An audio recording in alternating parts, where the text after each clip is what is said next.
Welcome, everybody. Thank you so much for joining.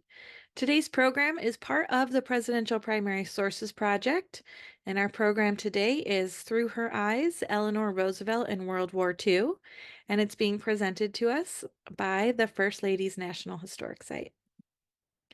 The Presidential Primary Sources Project is a collaboration between Internet2, the National Archives, and the National Park Service.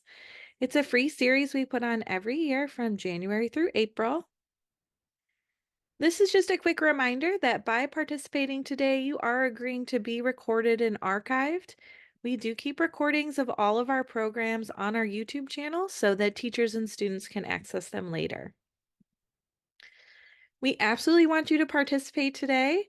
The easiest way to do that is going to be through the chat. If you haven't already found it, go ahead and pull it up. It looks like a little caption bubble. Go ahead and share where you're joining us from. You also have the option to be on video. If you'd like to be on video, leave a message in the chat and I can help make that happen for you. Again, we want you to participate as much as possible. That said, just be really respectful of our interactive tools. We want to make sure any questions we're asking, any comments we're making, that they're directly related to what our presenter is speaking about today. And with that, I just want to thank you one more time and direct you to our website. If you're interested in our upcoming programs, which are every Tuesday and Thursday through April, or you're looking for our recordings, you can find all the information there. And with that, I'm going to stop sharing and pass it over to Lisa. Hi, everyone. It's great to be back here. I've done this program a few times, and it's always a good time. And I love seeing how many different states people are coming in from. So definitely keep in the chat where you are. Kind of thankful for the magic of Zoom that I can talk to so many different people all across the country all at once from my own house. So just like she said, I am coming to you from First Lady's National Historic Site. So you should be able to see that big arrowhead on the screen now with our site's name. We are one of the many, many National Park Service sites all across the country. There are what, 429 now? So that's quite a lot. So no matter where you are in Maryland, Indiana, and Michigan, I bet there's a National Park Service site not too far from you. Also on the slide, you can see our site's website and our email address. If you have questions or want to learn more, those are great ways to do that. Maybe you have a question that comes up 3 days from now and you want to ask me, you can email me at that pila_info@nps.gov if there's anything else you want to know or are curious about, or you just have kind of a thought you want to share. We get those all the time. We are in Canton, Ohio. As you all are sharing your location, I should share mine too. So it is about an hour south of Cleveland. If you've never been to Ohio or this area before, it's part of Northeast Ohio. We're also home to the National Football Hall of Fame.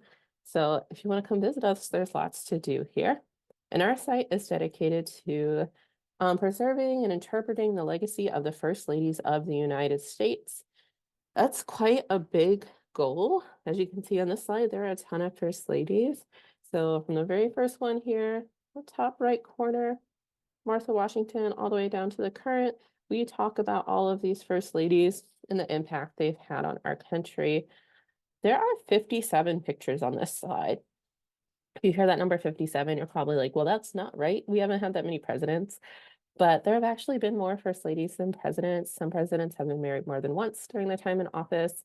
Some have not been married at all. Either their wife has passed on before they took office, or one of them has been a bachelor and they brought in sisters, daughters-in-law, nieces, other people to serve in that role. So that is why the number is at 57.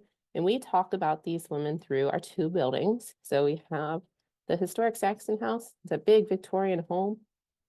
That was home to Ida Saxton McKinley and her husband, President William McKinley. They lived in that home for only over 25 years, off and on. And we do guided tours to tell all about the story of William McKinley becoming president, but from his wife's perspective. So what it meant for her husband to become leader of the United States. And then we have another building, this tall one on the right, that is in the middle of downtown Canton. And inside of there, our partner, a nonprofit partner, does rotating exhibits all about First Ladies. So If you come visit our site maybe 1 year and then you come back 2 years from now, what's in the education center will probably be completely different. Because, like you saw, we got a lot of ladies to talk about, so things get changed out really frequently. And then what do I do there? So I lead our interpretation, education, and visitor services division. So we do everything from leading those tours of the house. You can see in this bottom right here corner, I do that. I train other people to do that. We lead education programs, which you kind of see in the top row here with students of all ages. Some community programs like inviting Girl Scouts to the site, and then we go out into the community to talk to people at the site. And of course, like I'm doing now here today, we do virtual programs where we talk to people through, the magic of Zoom, all about First Ladies. And before we get started, I see we have a question in a chat. Excellent use of the chat. Which president had more than one wife while in the White House? There were a few of them, but the one that's coming to mind right now is President Wilson. So he was married when he entered the White House to Ellen Wilson. Unfortunately, she died, so he married Edith Wilson. So there have been two different First Lady Wilsons, and in between there, his daughter helped. So on that first slide where you saw all those pictures, there are actually three Wilsons. But today we're here to talk about Eleanor Roosevelt in World War II. So Eleanor Roosevelt was First Lady from 1933 to 1945. That is a long time to be First Lady. It's 12 years, 12 long, eventful years. So when she stepped into this role, the country had been going through the Great Depression. So many people were out of work and needed a lot of assistance contacting the government about what they can do. So stepping into a really high pressure role. And then, of course, during her time as First Lady, the country was in World War II, kind of during the end of that section. So World War II involved a lot of countries across the world, including Japan, Russia, Germany, Great Britain, and of course us as we come in a little later. There's a lot of deaths. It's hard to estimate just how many people died during World War II, but on a high end, the estimate is about 80 million.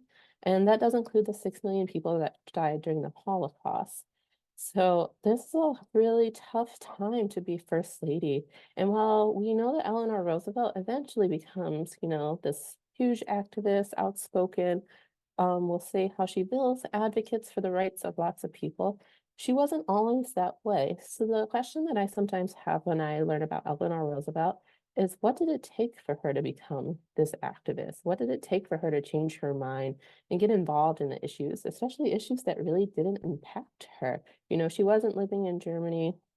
She was quite wealthy. She came from a high profile family. It would have been somewhat easier for her to kind of step back into a more traditional First Lady role, but that is not what she did. So, through a lot of her letters, her speeches, her My Day column, which she wrote every day in a newspaper, we're going to learn about what it took for her to become this activist that we kind of know of today. Just a little heads up before we get into the kind of meat of the program. We are talking about World War II. So that means there going to be talk of death, of genocide, and of prejudice that, of course, was at the core of the Nazis' belief. So those are really hard things to hear about, hard things to talk about. But, it's important to talk about the truth of history and things that happen because that helps prepare us to build a better future. So let's go back and learn a little about Eleanor Roosevelt. And the first thing I'm sure you're noticing with this slide is her name is Anna Eleanor Roosevelt. So that's her name, her birth name. She was named after her mother. So to kind of avoid confusion, they just called her Eleanor. So that middle name is really going to become what she's known for. And the Anna almost drops away pretty immediately after her birth. And she was alive from 1884 to 1962. So it spans a large part of American history, really lots of changes you can imagine being alive during those years. So she came from a really prominent, wealthy family. She was a Roosevelt, she was the niece of President Theodore Roosevelt. Her family is very well known in New York. However, her childhood is going to be pretty difficult. So her father was an alcoholic. He had pretty severe substance abuse issues. He's going to die at when she was a young age due to those issues. And then Eleanor Roosevelt just did not have a close bond with her mother. So her mother was a very beautiful woman. She was a socialite. And when she had Eleanor Roosevelt, she thought that her daughter just wasn't as pretty as she thought she should be. So he kind of made fun of her daughter. She called her Granny because she thought she looked like an old lady.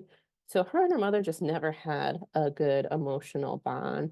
And so, although she came from this wealthy background, her family was without the warmth that you would probably want for a child.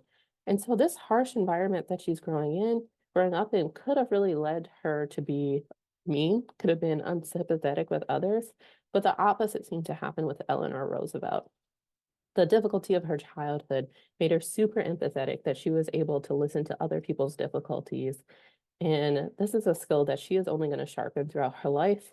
And she probably learned to do this at that school. So that second bullet point you see there, Allenswood Academy, she went to a very fancy school in London. And one of the teachers at that school just really took a bond to Eleanor Roosevelt. So she kind of took her under her wing. She taught her all about kind of social activism, getting involved in the society. And of course, that just sparked so much in Eleanor. And so she really grew to like believe in herself through her time at this school. You can see she comes back from the school in 1902. It is not long after that she's going to marry Franklin Roosevelt. So during the early years of marriage, Eleanor Roosevelt is not excluded from the growing anti-Semitism both in the United States and Europe. So those are really like prejudicial beliefs against Jewish people. In some of her letters, she even references stereotypes of Jewish people. And that only begins to change when she makes friends with people who are Jewish. A lot of those people are living in New York, kind of running in similar social circles with Eleanor Roosevelt.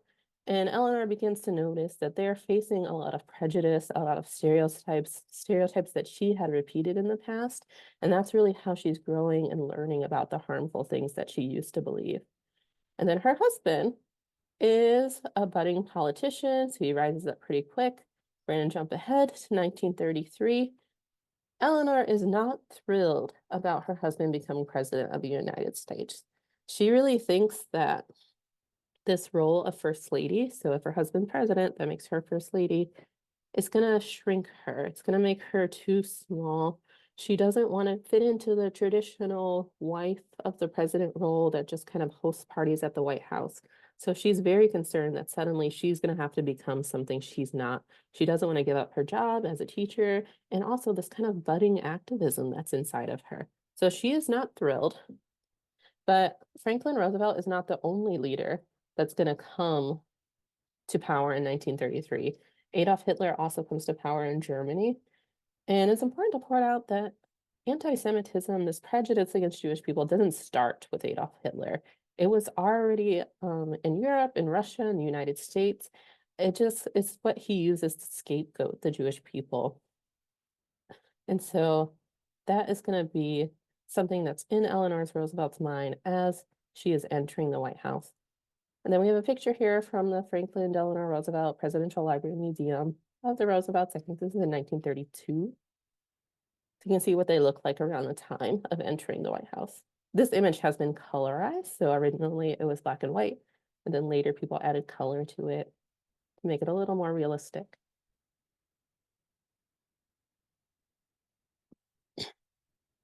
So there are going to be no public statements from Eleanor Roosevelt on the situation in Germany, the Nazis coming to power, Adolf Hitler taking control, the prejudicial beliefs until 1938. So that's quite a few years, 5 years from her entering the White House until she speaks out about it. But we do know she was kept updated on the situation of the people in Germany by James McDonald here. So not connected to the McDonald's franchise at all. James McDonald was actually born in Ohio, so the same state I'm in now. His mother was a German immigrant, so he spoke fluent German, and he is kind of using his privilege in a way of kind of getting into the Nazis' inner circles because he is white, blonde hair, blue eyes. He fits the stereotype of what the Nazis think is the best version of humans, falsely. But he has no sympathies for their beliefs. He does not advocate on their behalf, but he wants to know what's going on because he is head of the Foreign Policy Association. So that's an organization that wants to keep the American people informed about what's happening in other countries. So he actually met with Hitler in 1933, and he is extremely concerned about the things that are going on in Germany. And he is telling his friend Eleanor Roosevelt about the things that are going on. And here are some of the things he shares. So there are boycotts of Jewish businesses. Jewish people are excluded from public service. Jewish students are limited from attending school. Originally, that was on the guise of schools being overcrowded. And so they use that as their original reason, but it's clear they're targeting Jewish students and getting them out of public schools. Un-German books are burned. That's what this image is that we're looking at here to the left. It's a book burning. And by un-German, they really mean anything that is critical of the Nazi government, that is written by Jewish people or whoever they consider to be not acceptable. And this is happening all across Germany. This is just one image. You can see all of those books. That's a large amount of books. People with physical and mental disabilities are sterilized, meaning they do not want people with physical and mental disabilities to have children. Homosexuality is banned. Race and ethnic segregation made legal. Non-Aryans, which includes Jewish people, Roma, Sinti, are sent to concentration camps or ghettos. J is stamped on the passports of German Jews. And then we'll build our way up to Kristallnacht, or the Night of Broken Glass. So James McDonald is telling his friend Eleanor Roosevelt about these terrible things that are happening in Germany. He said it's a dire situation for Jewish people. And he really thinks Hitler is trying to drive all of them out by making their living situation intolerable.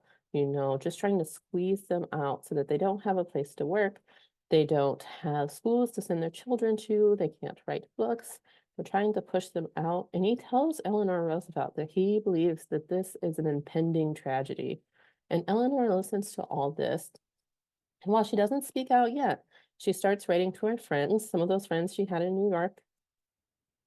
And in this letter, this private letter, she says, "The German news is horrible, and I don't wonder you feel as I do, for I feel much the same."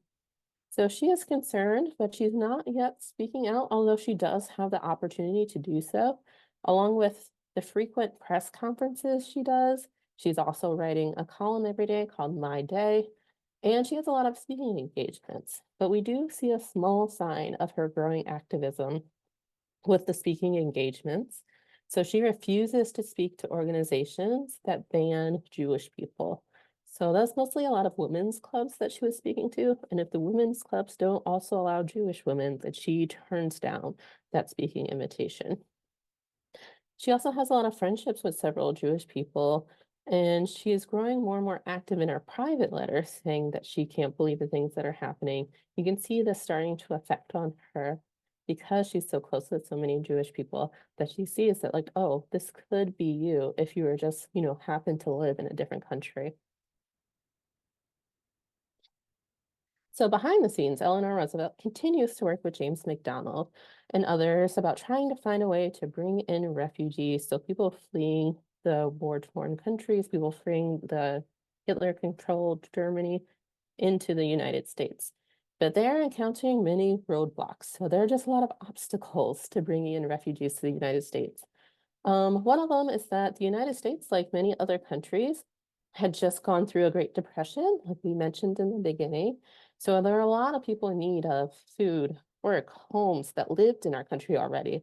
So some people believe that, if we couldn't help the people here, then we can't help the people there.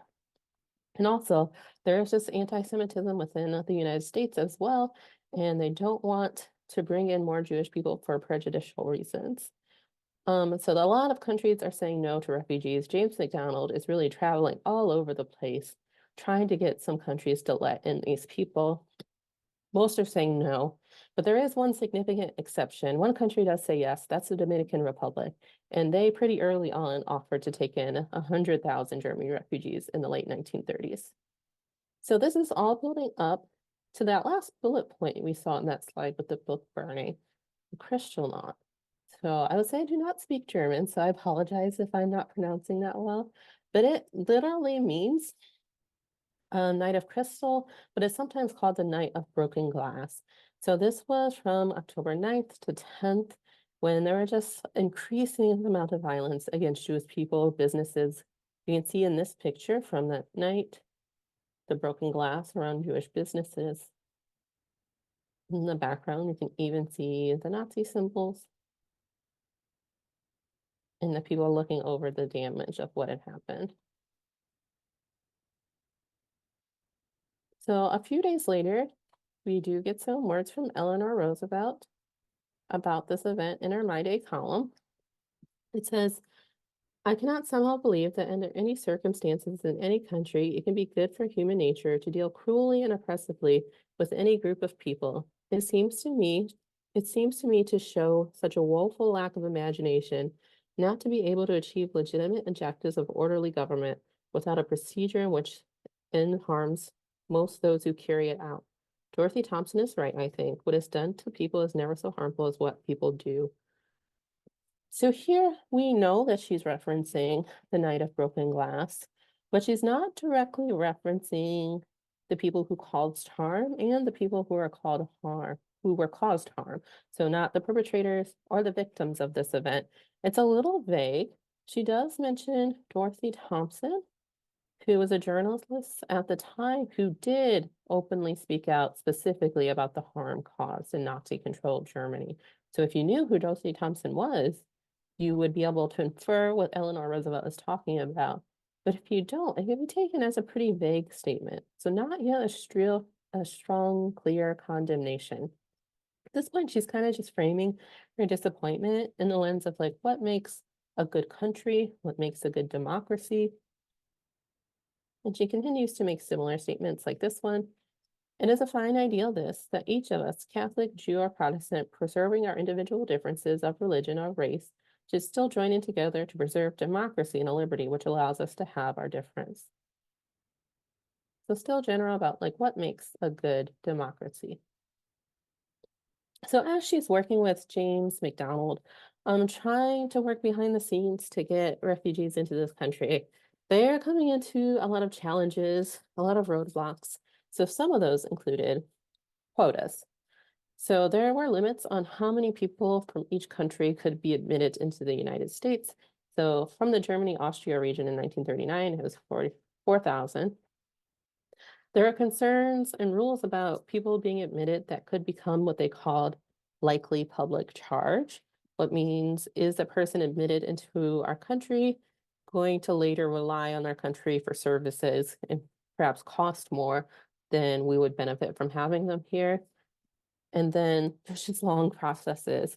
So there's a lot of concern about national security, especially because of what was happening in Germany, that any person that came into the United States, they wanted to fully investigate their background so that they knew everything about the person before they admitted them in.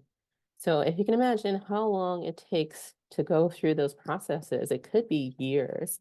And so that is not a quick solution for people who are fleeing danger. So they come up with a plan in the form of a bill that they're going to send to Congress and hope for them to approve. And that bill is called the Wagner-Rogers Bill.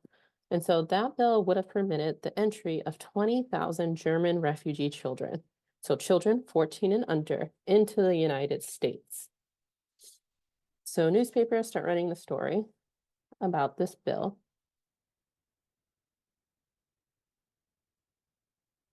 So supporters of the bill believe that the children are going to gain public sympathy and that it's more likely to pass because it's saving children than saving adults. A lot of people will agree that we should do everything we can to save children.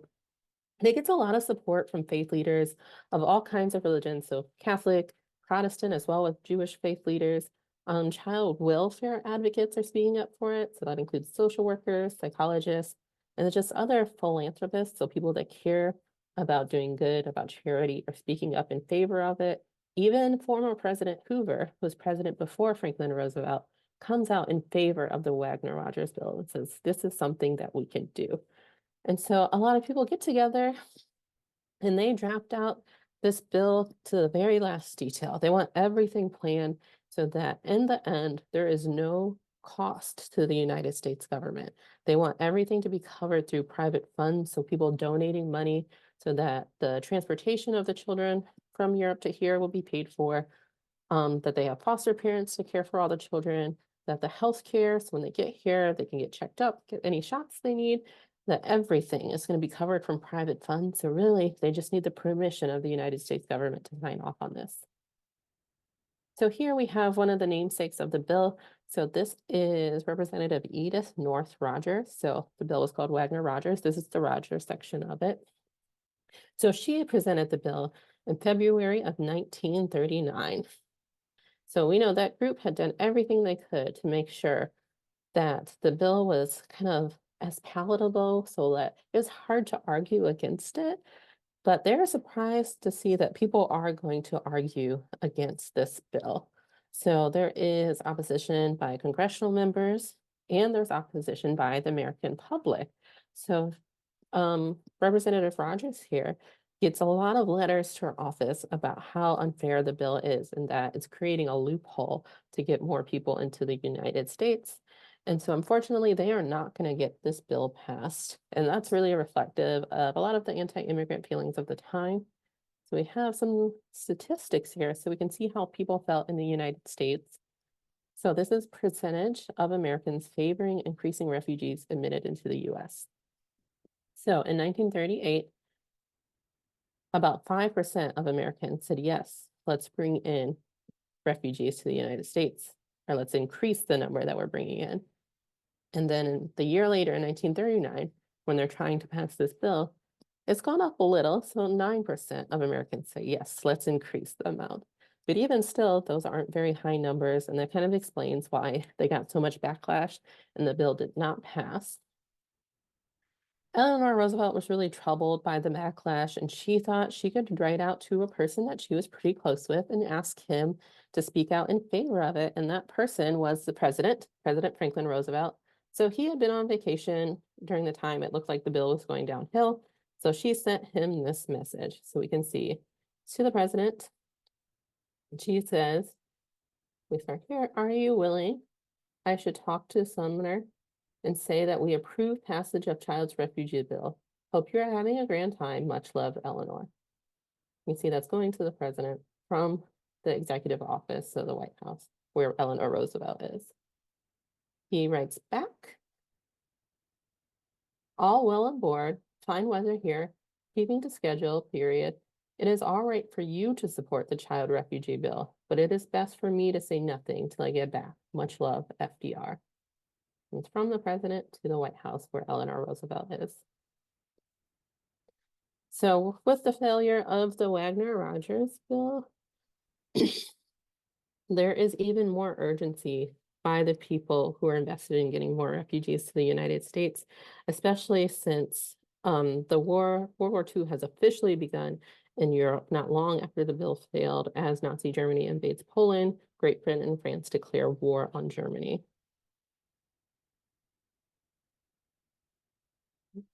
And here we can see a quote from Eleanor Roosevelt, where she did speak out in favor of that bill.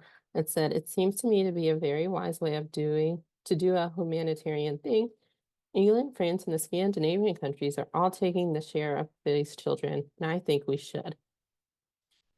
So just because they don't have a lot of success with that Wagner-Rogers bill doesn't mean Eleanor Roosevelt is going to stop trying. So she works for another organization called the United States Committee for the Care of European Children. So she is going to become their honorary chairman. And this organization is really like an umbrella organization. It wants to be involved in every aspect of getting these children from Europe to the United States. So making sure that every part is covered. And this marks a significant change in Eleanor Roosevelt, because now she's serving as an honorary chairman in this committee. And so that's in view of the public. People know that she is doing this, and that's taking a real stand on how she feels about this issue, that she is being open and public about her advocacy for getting refugee children into the United States. And so people start sending her money for the organization. They're sending her letters of support. They're sending her letters offering to be foster parents for the children that come into this country. And so this organization is familiar with the failure of the Wagner-Rogers bill. So they have to come up with a new angle, a new idea of how they're going to get these children into the bill. And they have an idea, and that's that they're not going to say that the children are staying in the United States forever. They're just gonna kind of frame them as temporary visitors, that once the war is over, that they will be sent back home to family members, hopefully. And so that's a different process. If they're not staying here forever, they're just temporary visitors. They can get a temporary visa. And so it might be a little easier for them to get in here. But still, there's just massive amounts of bureaucracy, of red tape, of getting this many children to the United States. And Eleanor Roosevelt is getting quite frustrated. And we start to hear her speak out in her radio address. So this is July 6th, 1940. In truth, before they can reach their safe harbor in America, speaking very frankly, the children must find their way through a labyrinth of red tape. Red tape has its uses in government, for there are many times when it is better than the government moves slowly and cautiously, but the red tape ought not to be used to trip up little children on their way to safety. So her radio address here, when she's mentioning red tape, is referencing the State Department. So she's having a lot of obstacles within the State Department about how long they take to make decisions, which is like a true obstacle. They're going a really slow process. They're concerned about national security. They want to be careful about every person admitted. Um, and as people are the public is hearing Eleanor Roosevelt speak out about them, the public starts writing letters to the State Department and saying, like, you should be able to move faster. So they're getting frustrated. And they say, well, we're not the only obstacle. It's also just a logistics problem. Like, how are we going to move so many children from across the Atlantic to the United States safely during wartime? Like there are German submarines and airplanes that would notice a large amount of children being moved. They would notice the ship, it would make them a target, not only the children, the people working on the movement. So it's just a really hard problem to solve. And it's unfortunate that both these obstacles, the red tape of the State Department and the logistics of moving so many children, are really true obstacles. When the United States does start opening their doors a little more quickly, it's clear that the logistics of moving that many children is going to be a lot slower than they had initially hoped. So although they were hoping to move like tens of thousands, it really ends up to be a couple of thousand, and they can only move a couple hundred children at a time.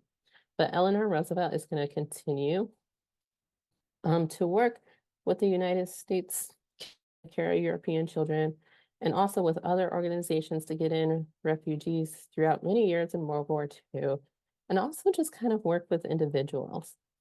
But we can take a closer look at some images from this movement of the children. So let's start with the left here. So you can see the children lined up there, moving them by ship. And then on the right here are kind of the tags, the necklaces they make for moving children. So they want to keep track of all the kids they're moving. So they number them. You can also see on this tag that it's in English and French. So the children coming from Europe, I mean, a lot of them didn't speak English. So they would have to have something that they could read if they were old enough and that the person meeting them could read as well, had a place for their name, what they are sailing on, where they're departing, what to do in case of emergency. And if you look closely at the picture on the left, you can see on the necks of some of those children. Those are those tags. And these were all children under 14 years of age. So you can imagine the fear of leaving the only home you've known, even if it is during a war and it's scary. Now you're leaving to go to a place that's completely unknown. You're leaving your family. This is just children. So if their parents are still alive, they're not coming with them. No aunts, no uncles, no grandparents. They're going on their own to a new country. And then both of these images are from the U.S. Holocaust Memorial Museum. So Eleanor Roosevelt has gotten pretty frustrated with the process of trying to go through the traditional legal means of getting as many people here as possible. So throughout the later years of World War II, she was really going to work primarily with individuals and kind of talk to her husband about, well, this person, we should admit this person. Oh, what a perfect question. So yeah, let's talk about the SS St. Louis. So this ship had been carrying Jewish refugees, primarily Jewish refugees, other refugees as well that were escaping war in Europe. They had believed that they had gotten legal Cuban visas to go to Cuba. However, visas are in high demand. So whenever anything is in high demand, there are going to be fraudulent ones. You can think about like super expensive clothing, how there are knockoffs. I mean, that is the same with visas. Unfortunately, during this time, they're in such high demand that there are some people that are profiting off of the pain of these people. So that is likely what happened in this situation. Their visas um, weren't real, they're fraudulent. And so when they got to Cuba on this SS St. Louis, they were denied entry. And so a lot of people are like a group of people within the United States really wanted to get the people on the ship into the country. They wanted to protect them from being returned to Europe. That did not happen. So they were sent back to Europe, and then many of these people, about over half of them, ended up dying in concentration camps. So you can see the kind of after effect of not allowing people in is you are sending them to their death. So we do not have a direct quote from Eleanor Roosevelt about the essay of St. Louis, but we know that she was aware of it. And that was probably in the front of her mind when another situation was happening. So in August of 1940, the SS Kwanzaa, which is another ship, essentially the same deal, was making its way from Portugal with 317 refugees fleeing Nazis in Europe. The ship reached New York. Some got off. Then we went to Veracruz, Mexico. Some got off there. However, 81 people were not accepted by either country. So not in the US by New York, not by Mexico and Veracruz, but that leaves 81 people, so women, children, all included, on the ship with nowhere to go. So the ship is going to do the same thing that the SA St. Louis is going to do. It's going to have to go back to Europe. However, they need to stop and refuel. So they go to Norfolk, Virginia, and they refuel. And there, the people are panicking. They really want to get off here. They're not being allowed to get off. They can't even take their chances and jump off and swim to land because there are armed guards aiming at the ship, saying no one can get off or you'll be shot and killed. So they start reaching out to anyone they think can help them. So that includes lawyers, refugee advocates, of course, it includes Eleanor Roosevelt as well.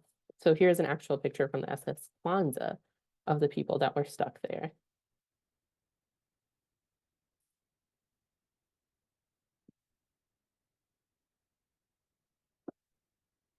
The fully families, children of very young age, women, men, everyone. So they, on September 10th, 1940, sent a telegram to Eleanor Roosevelt. So we have a copy of that telegram. Let's see here. It was sent on September 10th, 1940 from that ship, the SS Kwanzaa. So Mrs. Franklin Roosevelt, 80 war refugees, steamer Kwanzaa, threatened transportation back Europe because Mexico disclaimed transit visas. Implore help, steamer stopping Norfolk Wednesday. Beg possibility landing, women passengers. So because of that situation with the SS St. Louis had happened not long before this, it's very clear with threatened transportation back to Europe could mean, right? It's very dangerous. They are desperate for help.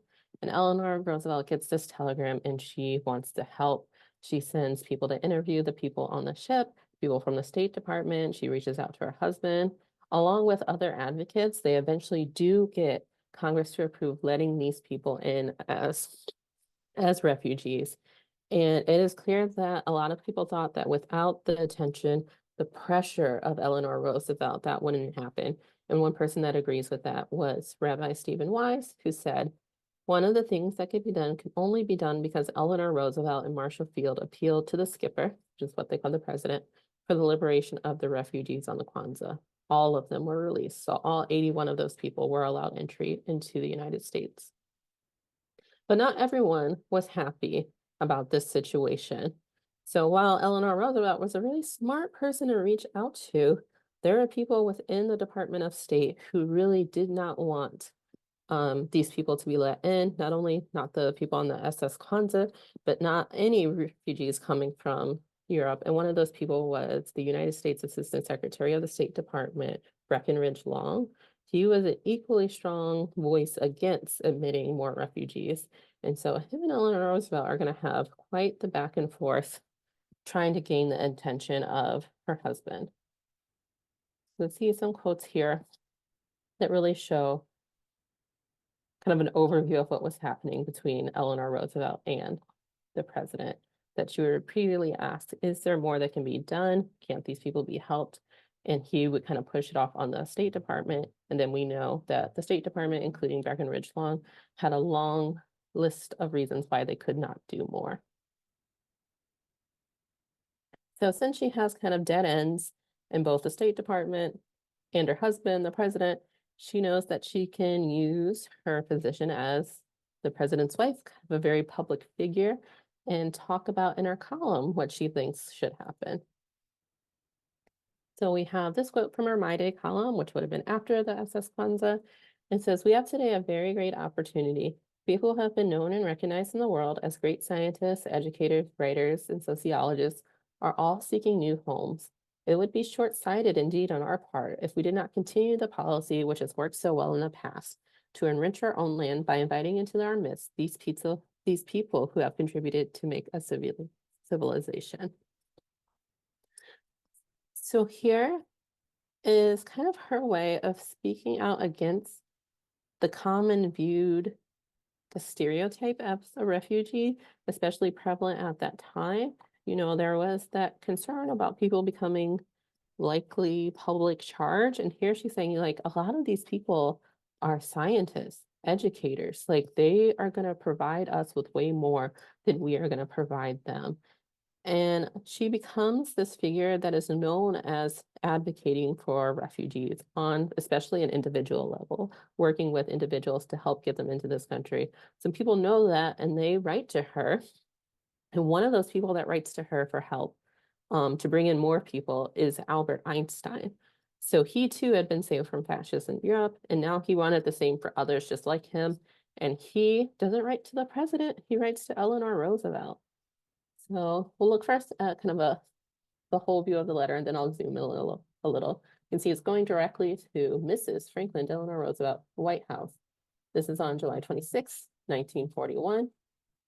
And we can see it's from Professor Albert Einstein.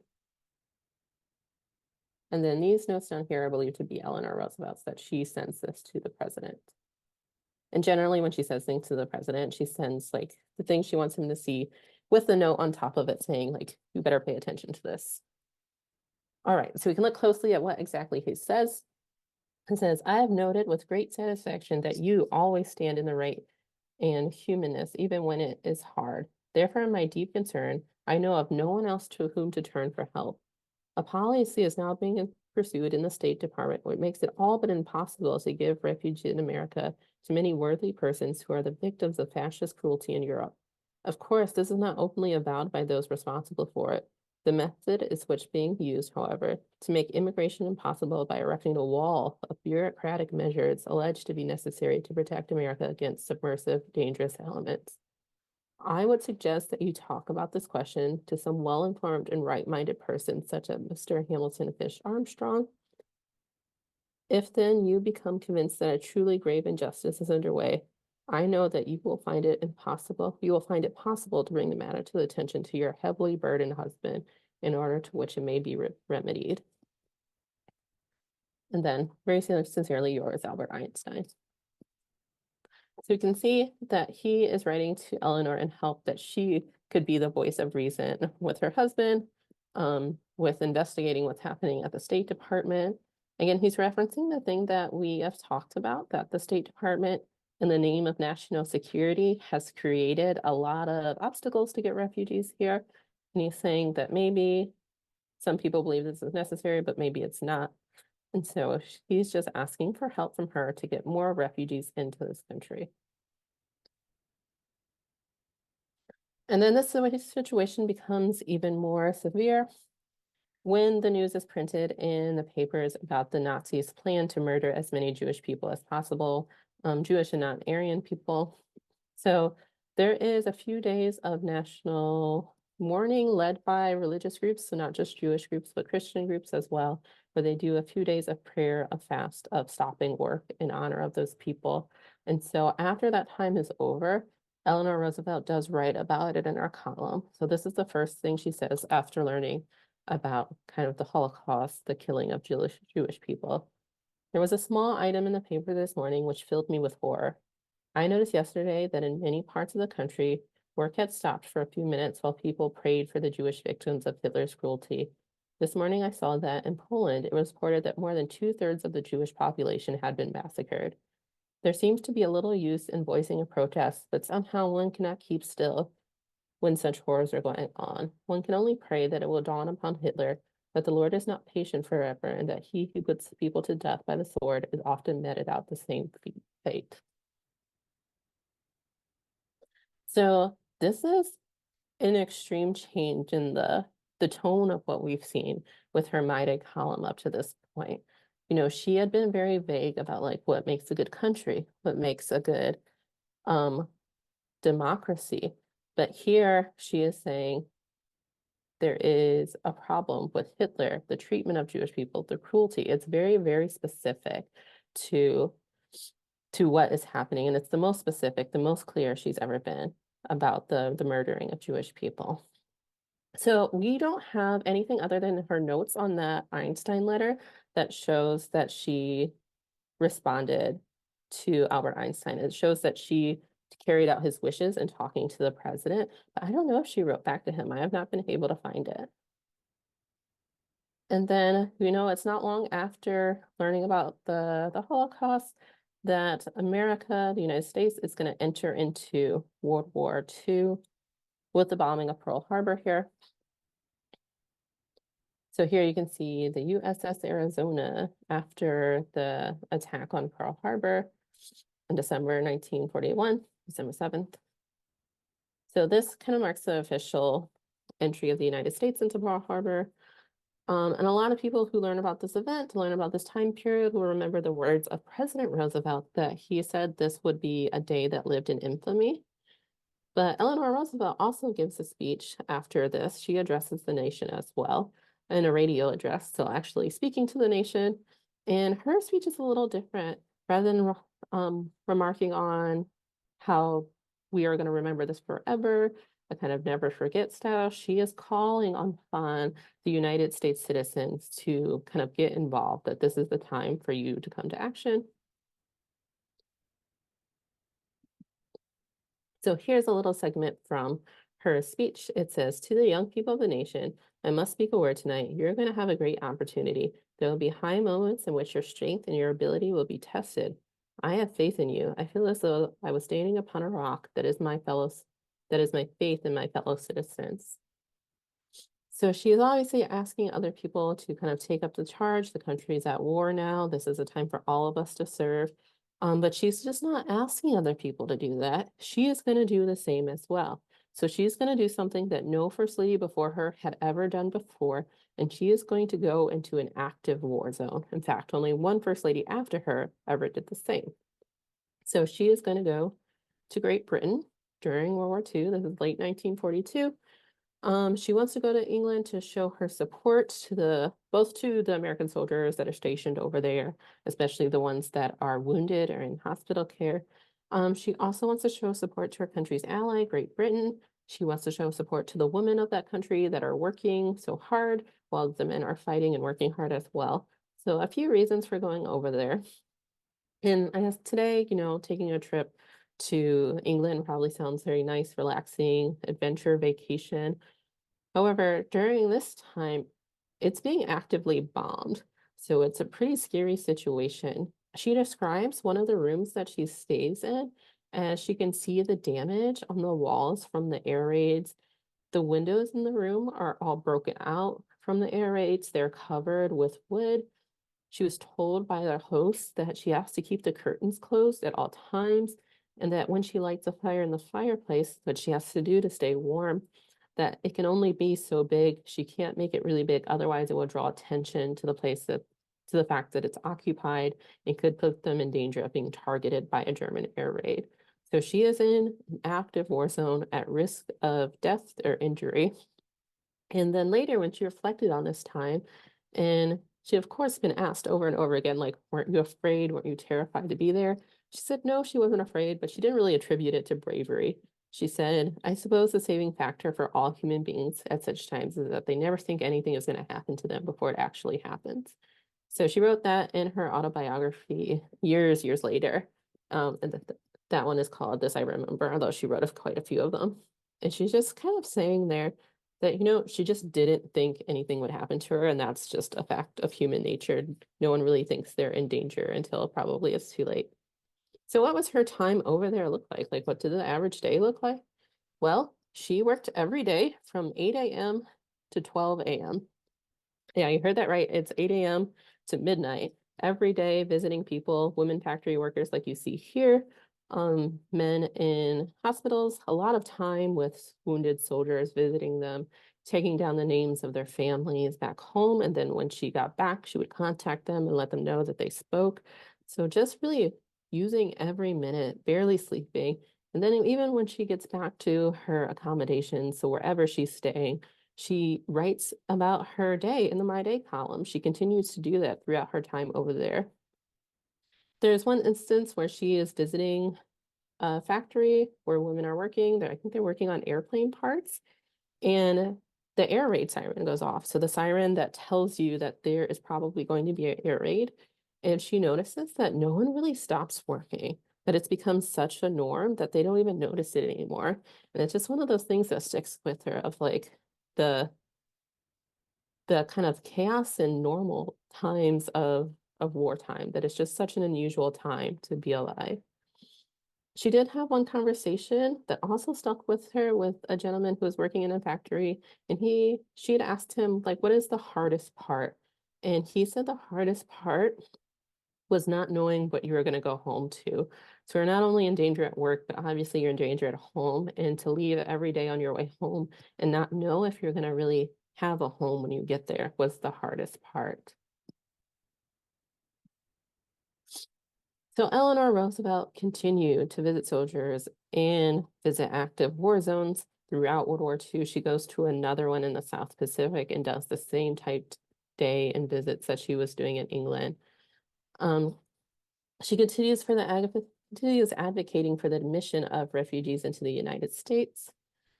And when we asked the original question we asked at the beginning of this program, like, why does she do all this? She does give us a little bit of an answer.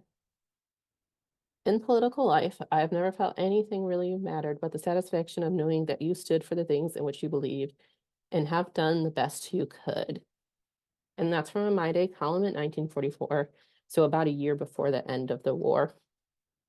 And while she would later say in life, like really after all of this, that she felt like she could have done more, especially in advocating for getting more refugees into the United States, it is clear that her advocacy, especially on the individual level, made a difference to the people it affected. And one of those people was Ava Lewinsky.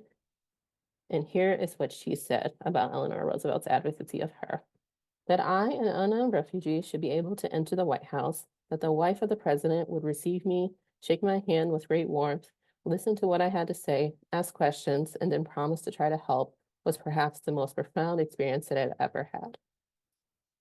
So you can see Eleanor Roosevelt's advocacy really made a difference to a lot of people it affected. And I will stop sharing. If you all have any questions, I'm going to add some more to the chat. Oh, I see they're coming in. Let me stop sharing first so I can see it a little better.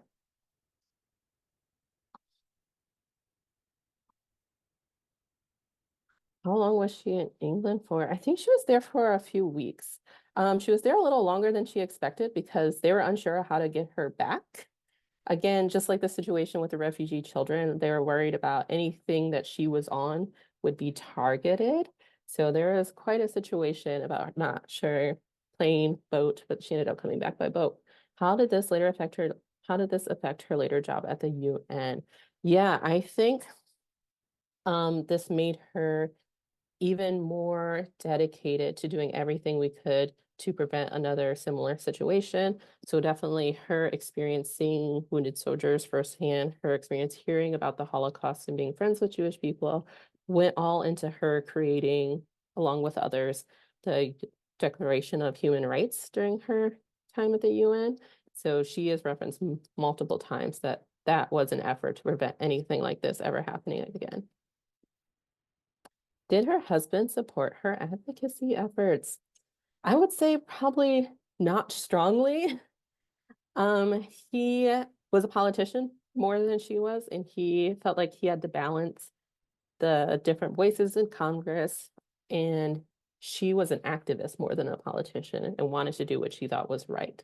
So I think there was quite the tension between them during this time about her wanting to do more, pressuring him to do more, and him looking at it more of a political issue.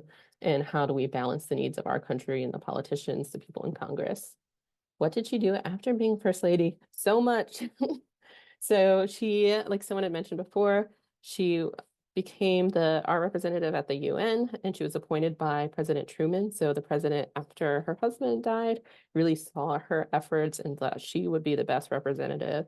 She served in the Kennedy administration on what the Conference on the Rights of Women, which I think that's one of the last things she did because it was in the 60s. So she helped with like kind of the civil rights, the women's ends of that. I mean, she was a lifelong activist, a writer. So constantly writing books. If you're looking for any more to read on Eleanor Roosevelt, she has written more than anyone else on herself. So then did their children become activists?